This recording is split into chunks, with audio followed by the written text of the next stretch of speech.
Civil Media. Zgjedhjet të thënave në këtë periudhë debat, nuk e di se çfarë gjë do shtohet, mirë po do është të lidheshë në atë të fundit për zgjedhjet presidenciale. Më shumë duket se do të ndodhe ndonjë ndërregjistrim i popullatës vend se zgjedhje presidenciale, për shkak se pam se edhe Hamdi Bajrami do të kandidohet për kryetar. Po shohim se ka disa anonca nga shqiptarët edhe nga maqedonasit e tani do të dalë çdo një do të votojë për të vetin e pa marrë parasysh se çfarë është konkurrenti. Pra kjo do jetë në një farë mënyrë regjistrim. Sa jemi, sa do në mbështesin mua, sa do ju mbështesin juve. Pra, në fund të fundit, ne nuk po zgjedhim kryetar të Këshillit të vendbanimit për kryetar të vendit, por ne jetojmë në një shoqëri ku vendse të ulet nacionalizmi në periudhën e fundit, po duket se po rritet gjithmonë më shumë dhe vendse të flasim për çështje elementare dhe probleme. Ne gjitha po i shikojmë ka aspekti etnik. Tani do jap një shembull si çfarë ndodhi në Shudori Zare ku bën një rrafje, ku kishte një sarë mediave ku Romat kanë rrafur dy policë shqiptarë. Ishte domosdoshme të theksohet kombi i policëve, po edhe të atyre të cilët kanë rrafur. Po në kohë të njëjtë mediat nuk ju pëlqen kur në mediat Maqedonas se shkruhet policia e arrestoi një person i cili kishte 1 kilo drogë me veti. Çfarë po ndodh? Do të thënë media do të kenë një përgjegjësi shumë të madhe për atë se në çfarë drejtim do të ecë shteti. A do të kemi qëndrime të cilat do të zgjohet dhe do të ushqehet nacionalizmi apo do t'i jepet fund. Para disa ditëve kishte një organizat qeveritare komike për mbështetjen e vlerave familjare, diçka e ngjashme, nuk më bie mend saktë.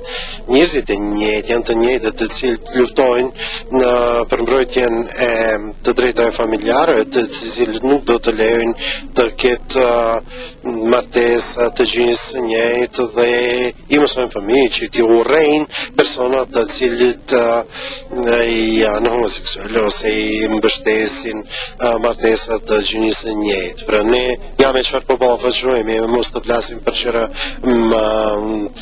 thelbore. Tani do i rikthejmë sirkuziadës Romëve që po ndodh tani. Nuk mund të gjej ndonjë titull tjetër, vetëm se të them që është një sirkus. Ky fjalim im nuk do të i transmeton në asnjë medium.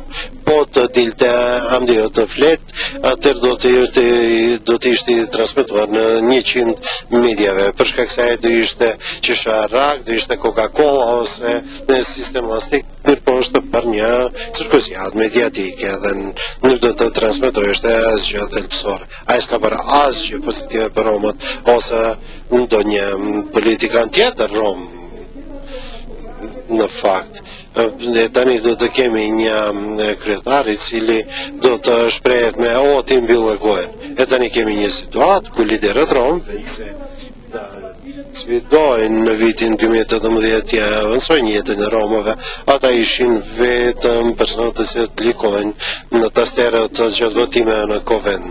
Kishim 3 herë ndryshimet të ministrit para profesori i cili është i verbër. Nuk dim se çfarë ka punuar në vitin 2018 dhe tani kemi edhe 2 muaj të vitit 2019 e nuk e dim asgjë se si duket ky person. Do kthehesh me një mendim pozitiv se tani nuk po ikin nga vendi për shkak se nuk po punësojnë në institucione shtetërore. Nëse kjo ishte statistika e fundit ose zbulimi disa ministrave dhe politikanëve. Të rinjt po ikin nga vendi për shkak se kuadri cilësor nuk po punësohet aty ku duhet. Por dikush i cili për shkak të lidhjeve familjare do të punësohet në ndonjë pozitë të përcaktuar. Jo, nuk them se ata persona duhet të mbesin rrugëve. E ata janë fëmijë, në qofshin edhe të ministrave të funksionerëve dhe duhet të punësojnë. Por të jetë të them në një farë mënyrë ose të komentoj u teprua pak me gazetarin.